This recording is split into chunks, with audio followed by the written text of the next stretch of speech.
Salam əziz qardaşlarımız, əziz bacılarımız, anamız, əziz kontakt əhli. Görürsünüz, baxın, bu cür körpə 12 aylıq fidan balamız bu cür bir beton kimi bir yer şəraitdə yaşayırlar. Pet yox, bir şey yox evin içində. Uşağın koleskası yox, uşağın nə bilim yatmaq yeri yox. Allaha xatir, uşaq betonlarda qalmasın. Gəlin bir olağın, dəstək olağın. İnanın, bu uşağa verilən sədəqə, bu uşağa çıxılan sədəqə, bu uşağa əgər cibinizdən pul versəz, elə bir cibinizə pul qoyubsuz, pul xərclənmir sizdən. Ruzi verən Allahdır. Gəlin dəstək olağın, bir olağın, kimi nəyə güc çatır, uşaq acdır, yeməyinə, uşağın meyvəsidir, vitaminidir. İnşallah ki, uşağa dəstək olağın, Allaha xatir, Allah sizi salamat eləsin. Salam aleykum, əziz müsəlman bacı qardaşlarımız, əziz kontakt əhli.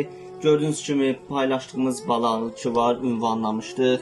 O balamızın, 12 aylıq fidan balamızın ziyarətinə bugün birinci günü gəldi inşallah. Allahın izni ilə gücümüz çatan biraz ərzaqları aldıq. Bir dənə də ərzağı yerləşdirməmişdik. Bax, xaladeyinik inşallah nəzər eləyək. Baxın, 12 aylıq körpənin yaşadığı bazarlıq, yəni xaladeyinik dolğusu bu boydadır. Yəni Allaha xatir gücünüz nəyə çatsa dəstək olun. Ev şəraitdə göstərmişik, yenə göstərir, yəni bu cür ev şəraitidir. Yəni baxın, 12 aylıq körpəmizdir. Allaha xatir, dilsiz, nə bilim işləyə bilmir, əlsiz baladır. O yaşıdır, yeriyə bilmir. Bu balaya dəstək olağın inşallah. Gəlin, Allaha xatir, Allah sizlər var eləsin. Paylaşaq, ya götürək paylaşaq elanlarımızı inşallah. Allah sizləri salamat eləsin. Az